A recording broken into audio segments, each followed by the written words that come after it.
Welcome to the Explainer.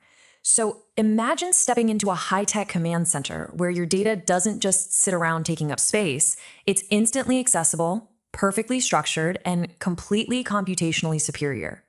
Today, we're diving into one of the absolute powerhouses in a developer's toolkit, Python dictionaries. This isn't just about storing data, It's about engineering a high-performance engine that can retrieve what you need at literally blazing speeds. Okay, let's jump right in.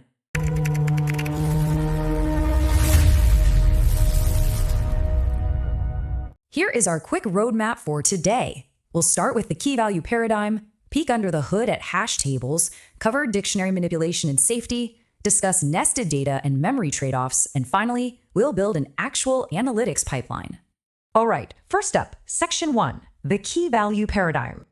At its core, a Python dictionary is what we call an associative data structure. But what does that actually mean in plain English?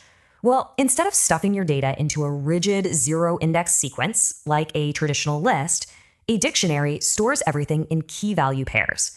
Think of it kind of like a highly organized digital information card. If you need to know a user's age, you're not forced to guess which numbered slot it's hiding in.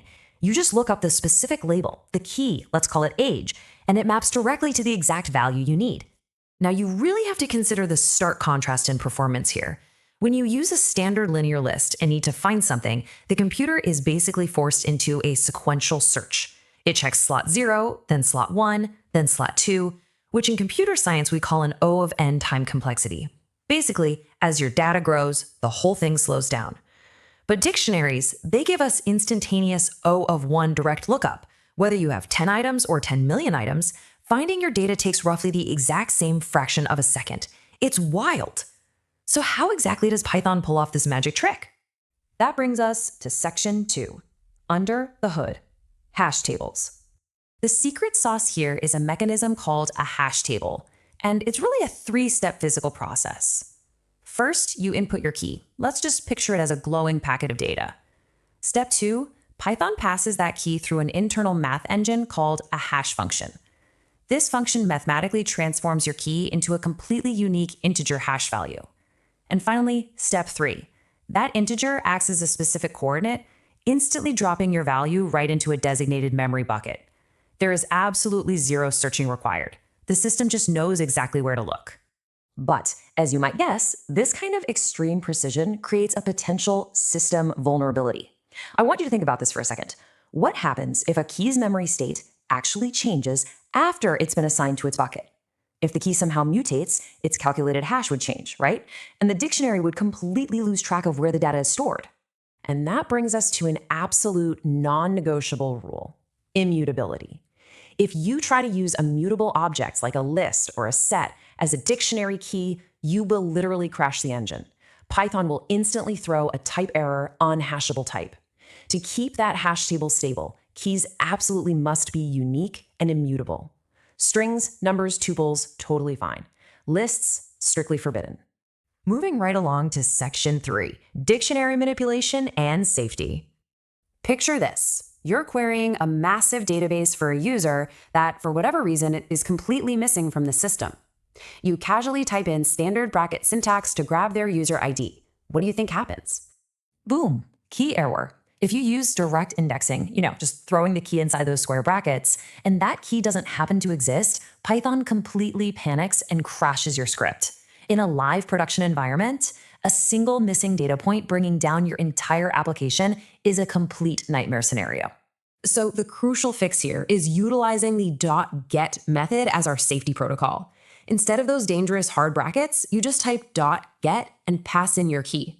If the key is missing, it doesn't crash, it gracefully returns none. Or even better, a fallback value that you get to define. It guarantees execution stability no matter how messy your raw data gets. And for when you need to actually look at everything inside, we have view objects. When you want to iterate over your dictionary, you definitely don't want to dump everything into a massive memory-hogging list. Methods like .keys, .values, and .items return these dynamic, memory-efficient windows into the real-time state of your data. They use lazy evaluation, which basically means they only generate the items as you need them. The .items method is definitely a developer favorite because it hands you both the key and the value as a tuple, which is absolutely perfect for clean multivariable loops. Okay, let's zoom out a bit for section 4, nested data and memory trade-offs. So while dictionary keys are strictly limited to immutable types, the values, there are absolutely no rules there. A value can be a simple string, a massive list, or even another nested dictionary. This infinite nesting potential allows us to build these huge hierarchical data structures. It maps perfectly to JSON-like representations, making Python dictionaries the absolute gold standard for handling web APIs and complex databases. But, there's always a catch, right? Space complexity is the necessary trade-off here. That blazing fast O of 1 speed requires some extra memory overhead. Hash tables physically need to maintain empty capacity to prevent mathematical collisions when they hash keys. So while a traditional array has a very small, dense memory footprint, a dictionary will always consume a bit more physical RAM to maintain that massive performance edge. It's a classic computer science compromise. You trade space to buy time. Finally, let's tie it all together in section 5, building an analytics pipeline. Let's look at the architecture of a real-world script that processes raw event logs into structured metrics. We'd start by initializing an empty dictionary. Then, we safely extract user data, initialize any missing user profiles, and finally transform that dataset into clean, actionable insights. Now notice how we'd apply our safety protocols during the population phase. By using that .get method on our raw, messy data logs, we can extract the user IDs safely. If an ID is missing, we just skip the corrupted record without crashing the whole system. If a user doesn't exist in our metrics yet, we simply initialize a nested dictionary for them, give them a starting score of 0, maybe an empty list of actions, right before we update their total score and session count. We're literally building a perfectly structured dynamic database on the fly.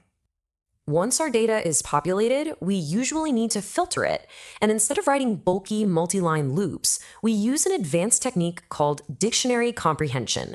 It sounds fancy, but it basically just allows us to construct entirely new dictionaries declaratively from our data stream using a single, elegant line of code.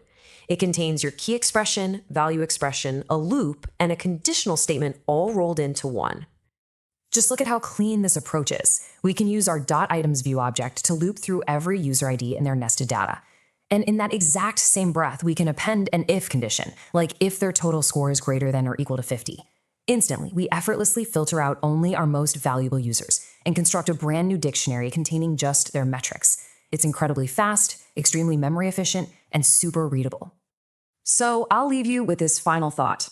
We've seen the raw power of the hash table engine, the safety of its extraction methods, and the elegance of dictionary comprehensions. With instantaneous O of 1 speed and infinite nesting potential right at your fingertips, are you really still going to rely on linear lists for your massive data sets? It might just be time to upgrade your architectural toolkit. Thanks for joining me for today's explainer, and keep exploring.